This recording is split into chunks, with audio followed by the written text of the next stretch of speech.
वैभव नायकोडी म्हणतील ती जागा व सांगतील ती वेळ, कधीही चर्चेला तयार. केदार नायकोडी यांचे खुले आवाहन. ॲग्रीनित्यम या कंपनीला हुतात्मा कारखाना साखर देऊ शकतो का, हा केदार नायकोडी यांचा थेट सवाल. पेट्रोल पंप उलाढालीच्या पटीत अगदी कमी प्रमाणात नफा कसा. स्वतः कारखान्याने पंप चालवला तर 60 ते 70 लाख रुपये उत्पन्न वाढू शकते. वाळवा येथे सुरू असलेल्या ठिय्या आंदोलनाला आता चांगलीच धार आली आहे. केदार नायकोडी यांनी पत्रकार परिषद घेत चेअरमन वैभव नायकोडी यांना चर्चेचे खुले आव्हान दिले आहे. जर समाधानकारक उत्तर मिळाले तर सभासद जो निर्णय घेतील तो मान्य होईल, असे त्यांनी त्या ठिकाणी कबूल केले आहे. तर पुढे बोलताना ते म्हणाले,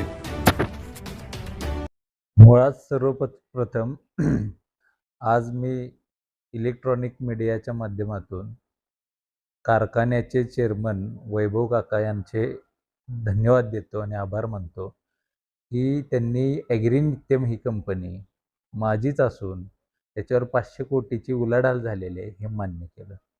खरं तर आता शेवटी कोटीत खेळणारी लोक जास्त पैशाचे व्यवहार वगैरे जे आहेत ते कदाचित त्यांच्या लक्षात नसतील, पण माझ्याकडे त्यांच्या प्रत्येक वर्षाच्या ह्या बॅलन्स शीट आहेत, तुम्ही इथं बघू शकता. आणि ह्याच्यामध्ये इकडं वैभव नायकोडी यांची सही पण आहे. अच्छा, ह्या प्रत्येक वर्षीच्या बॅलन्स शीट आहेत. तर 8 वर्षामध्ये त्यांना कदाचित माहीत नसेल, पण मी दुरुस्ती करतो आणि त्यांच्या लक्षात आणून देतो की 795 कोटी रुपयाची उलाढाल त्याच्यावरून झालेली आहे. मुद्दा क्रमांक 2, या कंपनीला हुतात्मा साखर कारखाना साखर देऊ शकतो का, याचं त्यांनी उत्तर द्यावं. या कंपनीला हुतात्मा बाजारने पैसे वापरायला दिले, ते हुतात्मा बाजारने कुठल्या अधिकाराखाली दिले, याचं ते उत्तर देऊ शकतात का. आणि एका सहकारी संस्थेचा चेअरमन असल्यानंतर अशी संस्था स्थापन करून या संस्थेमध्ये साखरेचे खरेदी विक्री व्यवहार आपण कुठल्या कलमाखाली कुठल्या कायद्याखाली केले, याचं उत्तर त्यांनी द्यावं. पेट्रोल पंप हुतात्मा कारखान्याचा आहे. 10 ते 15 वर्षापूर्वी हा पेट्रोल पंप हुतात्मा बाजारला दिला गेला. याच्यामध्ये लगातार 4-5 वर्षाचे आपण जर अहवाल बघितले तर याच्यामध्ये दरवर्षी कारखाना आणि हुतात्मा बाजार याच्यामध्ये एक ॲग्रीमेंट झालेला आहे की बाबा हा पूर्ण पंप बाजारनं चालवायचा आणि त्याच्यामध्ये जे नेट प्रॉफिट राहते ते 50-50% वाटून घ्यायचं. तर याच्यामध्ये जर बघितलं गेलं तर 2023ला फक्त बाजारकडून 57,000 रुपयाचा प्रॉफिट दाखवण्यात आलेला आहे. मागच्या वर्षी 2.5 लाख रुपयाचं प्रॉफिट दाखवण्यात आले आणि बरेचसेच अहवाल तुम्ही काढले तर एकदम 2 लाख, 4 लाख, 60,000, 1 लाख अशी रक्कम बाजारनं कारखान्याला दिलेली आहे. मुळात ह्या पंपाची वार्षिक उलाढाल साधारणतः 20 ते 25 कोटी रुपयाच्या आसपास आहे. आणि 20 ते 25 कोटी रुपये उलाढाल असणारा पंप एकदम कमी प्रॉफिटवर कसा येऊ शकतो एवढ्या खाली. ते आता उद्या सांगतील की बाबा हा कंझ्युमर पेट्रोल पंप आहे, हा आम्हाला जास्त दरानं पेट्रोल आणि डिझेल विकत घ्यावं लागतं.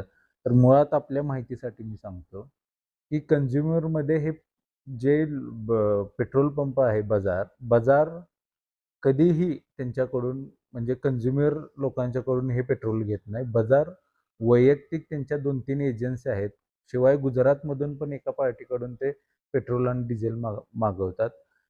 त्याचबरोबर नायरा या कंपनीकडून पण हे पेट्रोल आणि डिझेल मागवतात आणि तिथं ते भरलं जातं आणि ते विकून त्याच्यामध्ये जास्तीत जास्त प्रॉफिट कसा बाजूला काढता येऊन तो काढायचा आणि मग एकदम राहिलेला थोडा हिस्सा कारखान्याला द्यायचा.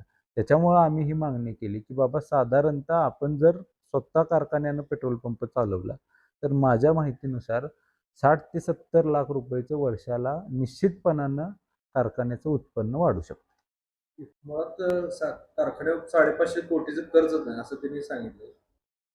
नाही, कर्ज किती आहे कारखान्यावर सध्या 297 कोटी रुपयाचं कर्ज आहे. त्याच्यामध्ये कर्जामध्ये पण 2-3 प्रकार असतात. आता मी तुम्हाला ते प्रकार सांगतो. 297 कोटीचं अल्प मुदत आणि दीर्घ मुदत कर्ज आहे.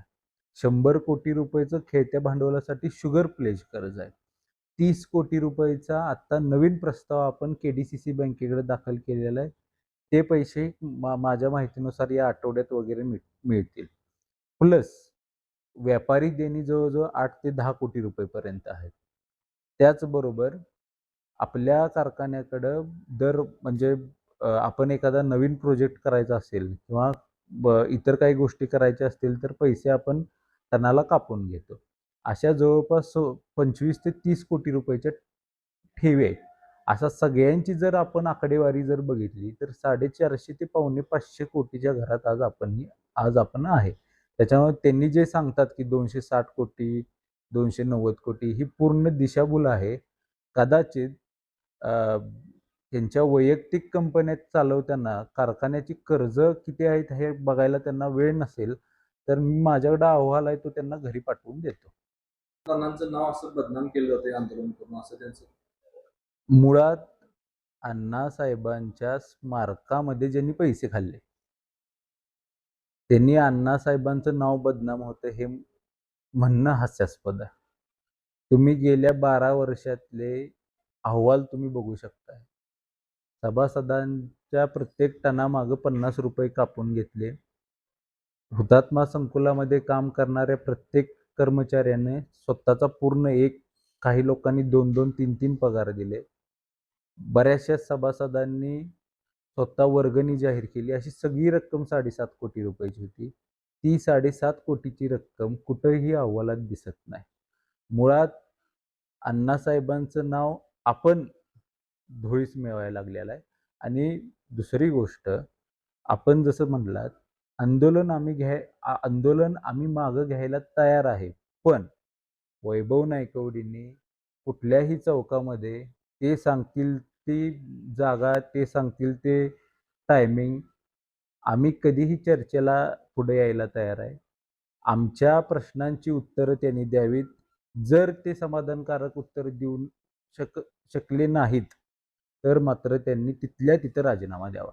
आणि हे माझं त्यांना ओपन आव्हान आहे आपल्या माध्यमातून.